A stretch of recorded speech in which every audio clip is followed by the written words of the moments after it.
Hello, this is Skylit Lake reading When the Night Falls, the Mobs Rise by GhostGirl_Anna. Chapter 1. You're gonna make me lose my mind. They all wear masks in the city. No one shows their true face here, and everyone has a dark side to them. No matter what good they intended to bring, it'll never make them heroes. Izuku was born in the downtrodden side of the city after his mother became pregnant with a child of an asshole who wasn't willing to provide her or the boy she was carrying.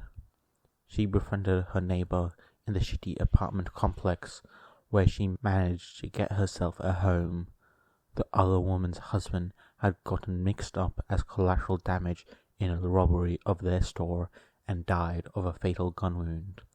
There were two women left alone with their babies in a dark city. Luckily enough, they had each other, and they helped each other. Ingo started working at the Bakugo store, and little by little they managed to get the store safely built out of the way of criminal gangs and thugs. Yet not enough to move themselves to safety too, so their boys grew up on unsafe streets where they learned to fight before they could talk. It wasn't any surprise to the mothers that they grew up with foul mouths and less than innocent minds. They took things into their own hands. Izuku knows where he came from and what he became. So does Katsuki, because they did it together. The others came later. Izuku and Katsuki came from the same block. Monoma came from the middle section of the trash where they had a fake sense of safety. Shigaraki fell from heavens. He bit the silver spoon that fed him and turned to the shadows to enact his revenge on the man that rules the city from his throne of corruption and corpses. All for one. They all had code names of their own, but only one person knows the true identity of All for One. Yet he never said a word, since the name doesn't matter in the position that threatens them all. Bad people always take advantage of the good, so Izuku and Katsuki became bad to protect the neighborhood they grew up in. They split apart in high school, when Katsuki got into high school and Izuku dropped out because the teachers thought he was creepy. It turned out okay in the end. He found himself some similar-minded friends, who became his squad. Katsuki built his own squad when in school, and soon enough there were two growing mob groups in the same area, gaining a reputation and aura of fear. They earned their power by making it known they won't be fucked with, and their neighborhood got cleaner under their thumb. Both squads knew that their leaders had something unsaid between them, but they never got involved because of the first rule of UA: don't have anything to lose. Of course, in this whole mess, there were still influential people who never picked a side, those who simply organized into their own factions that are loyal to anyone who pays them the most money for their resources. Earphone Jack, the best hacker in the city, they see and hear everything. The influencers, a duo with a lot of cash to spend and many connections to help spend it. The intelligence, rumored to work alongside Earphone Jack for information they can't access via camera feeds. And lastly, the hitmen, funded by someone with a personal beef against a disgraced police captain. It is said the eldest son shot up his whole family, leaving the father with the blood of his family to clean up. The police force does shit for all in this city. They like to think they are cleaning up the streets, but they are underfunded by the asshole who has corrupted the city in the first place. The new bastard that took over for Endeavor is fresh out of the clouds with his head, and his mission is to hunt down mob bosses. He's having shit luck with that though. Izuku has this talent of having friends in many fortunate places. that doesn't mean Deku appreciates someone attempting to double him. Heard you've been linking yourself with dynamite. Not a question. The lowlife knows it, but smiles sheepishly anyway as he tries to save his skin. The rules are simple. 1. Each one of them has their own business, and the other stays out of it. 2. When you join one, you are loyal till death do part. 3. Moles are shot on sight. The boy knew what would happen if he got caught. Deku has the proof. This questioning is simply a formality. You know I'm loyal to you, boss. The boy attempts to suck up, and Deku clicks his tongue before throwing the blade he had been toying with on his desk. Answer the question. The boy gulps as Ochako jumps off his desk playfully, and Shoto stands fierce behind Deku.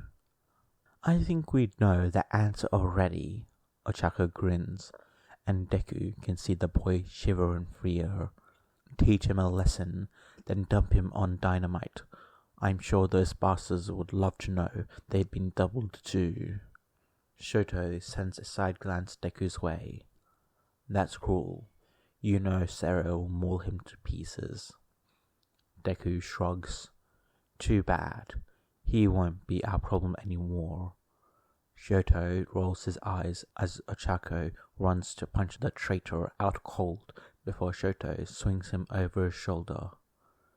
Just ring them up first, would you? I don't want to be stuck explaining this if I run into those scumbags again. Deku coos. Oh, come on, Shoto. Be nice. They are our neighbors. The deal-haired boy sends a blank glare his way before closing the door behind him, and Deku chuckles to himself as he dials the familiar number. What? The angry voice he knows so well barks at him in that greeting way of his. I have a delivery coming your way, Deku tells him, and the blonde huffs over the line. Who? Deku shrugs. Don't know, some extra, but he was two-timing between our two businesses. Izuku can imagine the scowl deepening on the blonde's face. I'll let the idiots know. With that, the line goes dead, but Izuku can't stop smiling to himself. It's Ka-chan after all. Katsuki ends the call before the nerd can give anything else away, unaware of listening ears. The smug blonde sitting across from him looks far too intrigued for his comfort. Kiri, let Sarah and Denki know that there will be a delivery from Deku, a toy for them to play with.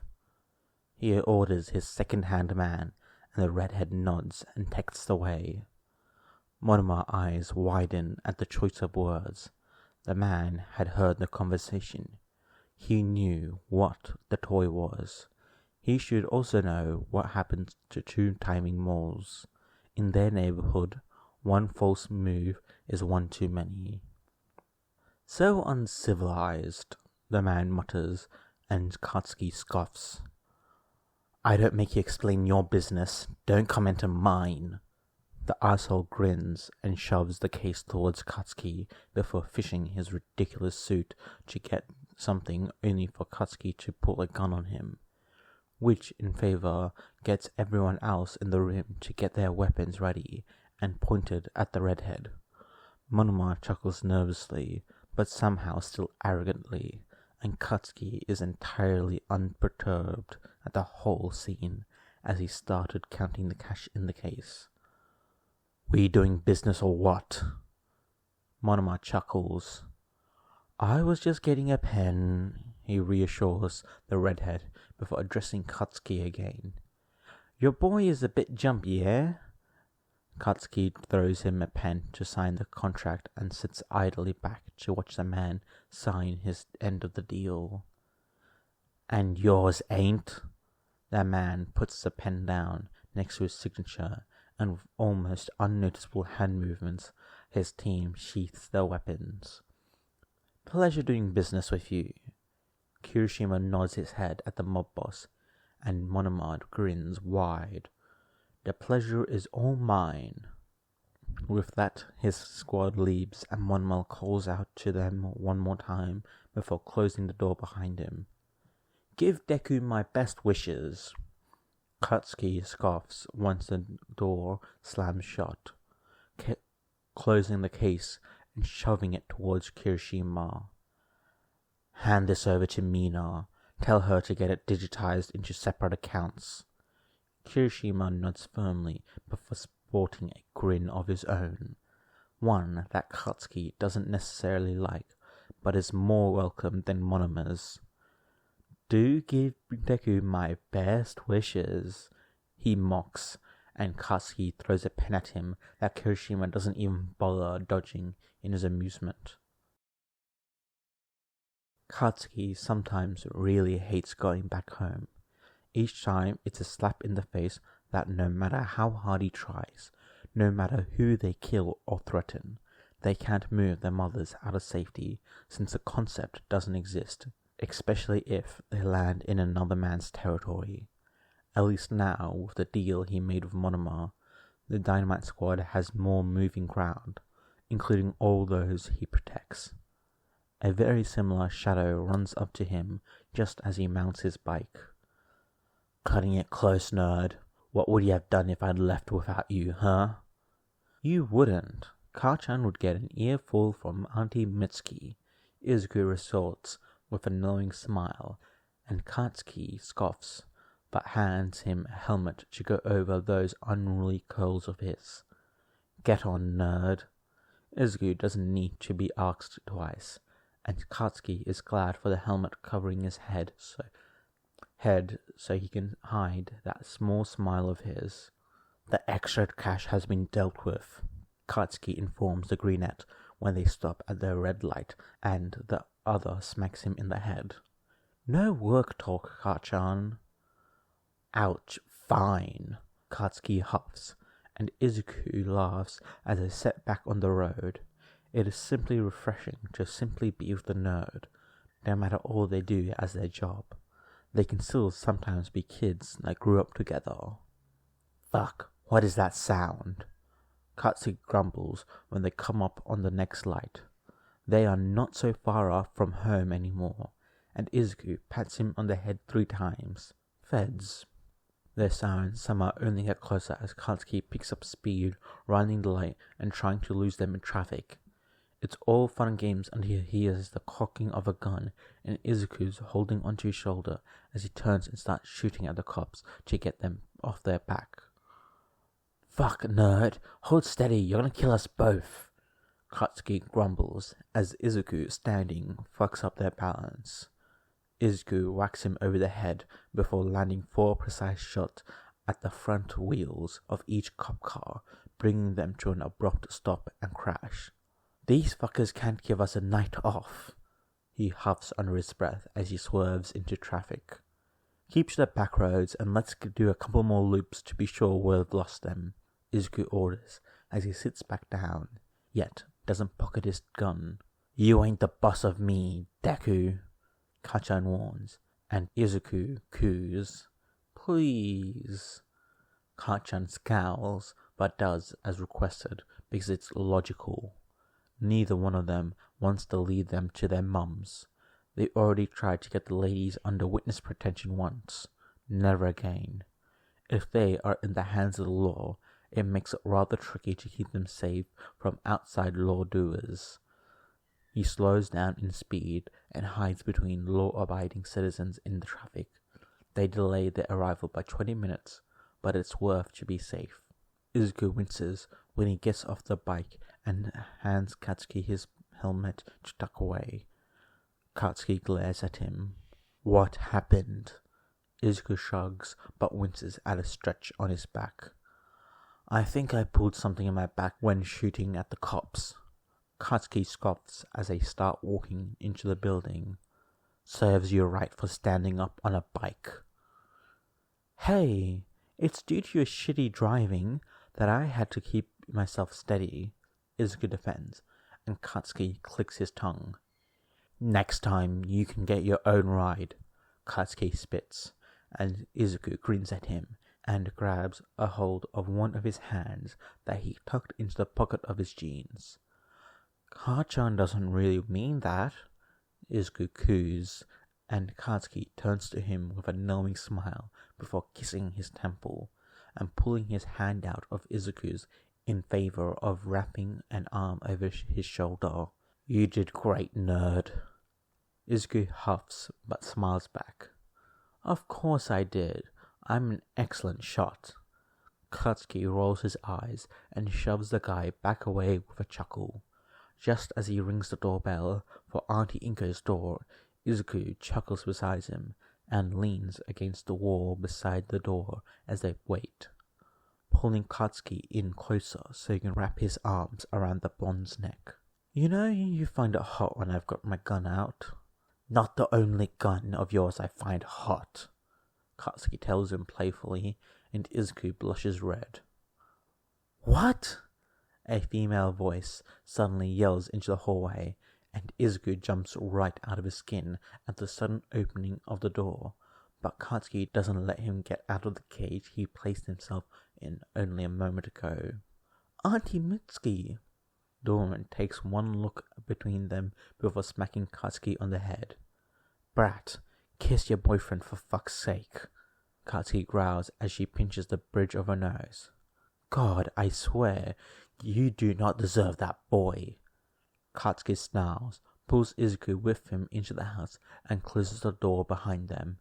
He kisses me enough, Auntie, I promise." Izuku stumbles over himself to defend their relationship. "Stay out of this, Zuku. It's none of her business how much we kiss or fuck." Izuku goes red again at the later admission, and Katsuki can't help grinning at that. "Fine, you want to see me kiss him?" Katsuki snaps at his mum before taking 3 steps and kissing his nerd silly for blushing like a virgin. Izuku gasps in the kiss, and Katsuki relaxes to the sound of his nerd in his arm.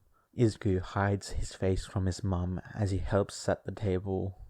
"You wouldn't think that you two were feared mob bosses by how easily you comply to one Bakugo Mitsuki," she comments to Katsuki, and the blonde scoffs as he helps her with the food. "Where do you think I learnt to be that scary?" Inko laughs, but then her face slowly drops. "I do wish that you would give up crime, though. The stress is driving me crazy," she admits, and Katsuki gently grabs at her shoulder. "Sorry for worrying you, Auntie." Izuku softly gazes at them, and his eyes meet those shining red ones he loves so much. Both share a look that knows they can't promise to give up crime, but they can promise to keep each other safe. Another ringing of the doorbell startles them all, and with Mitsuki closest to the door, she opens it with her signature scowl. "Oi, Mr. Mob Boss, why the hell are the cops bothering me now?" she yells back at Katsuki, and Izuku tries to smother his laughter at Katsuki's dropped face at the sudden switch of attitude. "I don't fucking know, Ma. We get false plates on when we dodge the fucking feds," he barks back before Inko suddenly seems to remember herself. Izuku watches his mother rush past them to reopen the door that Mitsuki had slammed in the face of whoever was on the other side. "Oh, he's actually here for me." Everyone turns a questioning look Inko's way as she opens the door to Aizawa. Katsuki gawks as Izuku looks at him with a questioning glare. Inko simply ushers him entirely unbothered by everyone else. "Mom, what's going on?" Izuku eventually asks when the detective is settled on the couch. "Oh, honey, you remember Aizawa?" Izuku nods. Yeah, he remembered the man that let him go after catching him beating up a guy that attempted to double-cross him when he was 18. The man has been his leak into the police department since. They are on decent terms as mob boss can be with a cop. Inko, on the other hand, only knows about the first bit. She smiles sweetly at him. "Well, I ran into him a couple more times when shopping, and we got to talking. He's a very good companion." "You're dating my mom?" Izuku screeches at the man, and he snorts into his drink. Inko laughs and waves her hand around energetically. Oh goodness, no, honey. He's gay for starters. We're simply friends. Katsuki hadn't quite recovered next to him and looked at the detective in distrust as the man coughs to clear his throat. Izuku knows that he'll get an earful from the blonde after this for not telling him he had a deal going on with the detective, but in their line of work, they can only share so much without it getting complicated. Typical Inko, making friends with cops when her son is a criminal. Mitsuki simply laughs it off and the night continues. When the food is finally ready and they start placing it on the table, Aizawa stands up from where he was banned to do anything to join them. Are we waiting for anyone else? He asks when he looks at the table setting and his mother smiles sweetly, the way she naturally does. Just Izuku's brother. Izuku's brother, not your son? It's complicated. Izuku waves him off, and the detective doesn't look pleased. Katsuki simply grins from where he already sat at his assigned seat and pulls Izuku to sit down onto the one beside him. The detective wasn't entirely aware of Izuku's and his situationship, so Izuku was impressed that the man isn't showing his outright surprise on his face. So, Mr. Cop, do you have any life partners? Mitsuki questions as she starts pouring the drinks into glasses to fill the waiting time. Aizawa frowns. No, being a cop in the city is hard work and dangerous, he answers carefully, not looking at the two men in this room that makes his job difficult and dangerous. Mitsuki, though, doesn't seem all that impressed by the answer and huffs. That doesn't stop these two, though they do keep it private to their place and here. Aizawa raises a brow. You two live together? Izuku and Katsuki shares a look, just as the doorbell rings again, happily interrupting whatever would have been said next. They did in fact live together, but not always, since their job makes it that they live on the premise of their work base. The team only suspects simply because Izuku and Katsuki have been seen roaming around, accommodating quarters of the other. Izuku stands from his chair to meet his brother. Tenko-chan! Izuku and Katsuki are the only ones who know and get used to that name. Officially, the identity to that name does not exist after a certain powerful mayor took him in and changed his name to fit a powerful successor. But in their homes, they don't want to be reminded of the identity they wear outside, don't want to show the masks they became to survive in their cruel world. Tenko notices the detective immediately and glares at Katsuki as if he's to blame, making Izuku laugh. No, Mum invited him, Izuku quickly explains, and his brother turns to the woman in question, who shrugs with a smile. Inko isn't entirely aware that they are brothers in crime as well as biologically. They share the same asset of a sperm donor. That's all she knows, and why she was very open to meeting the man when she learned he had run away from home. Aizawa, meet Shigaraki Tomura. Izuku introduces them, and Tenko grins wide as Aizawa downs his drink in one go, eyes wide as saucers.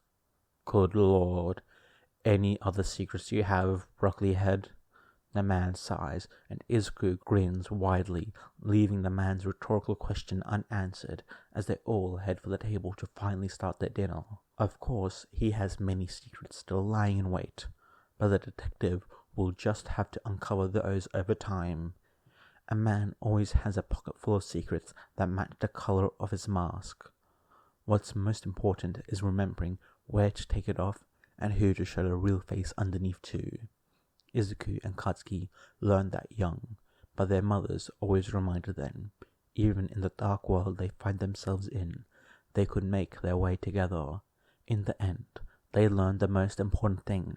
No matter what, they were only human.